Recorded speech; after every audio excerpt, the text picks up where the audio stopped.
Alright, today I'm going to show you how you can sort by date in Excel. So here in our example, we just have some random data. We have some names, their date of birth, how old they are, and what state they're from. So in this list, we want to sort by date or their date of birth.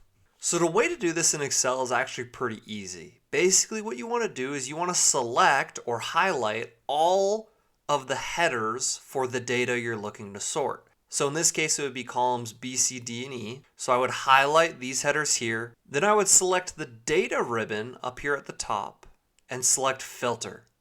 And that's going to add a little drop down arrow on each individual cell for all of the cells we've selected. And if we select the drop down arrow under the date or date of birth column here, we can sort by oldest to newest.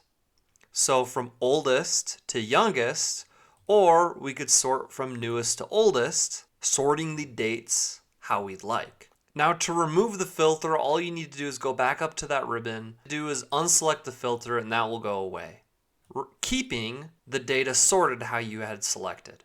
Now, one thing to note and to keep in mind is if say I only add a filter for these two cells here, columns B and C, and if I sort from newest to oldest, we'll notice that only these two columns were sorted while these two columns did not move at all. So now Phyllis, who was 71 years old, that did not transfer correctly, and it's stating that she's 23 right now. So that's just one thing to note. When you are sorting by date or filtering in any way in Excel, make sure the headers for all the data that you have selected are filtered rather than just the ones you're filtering by.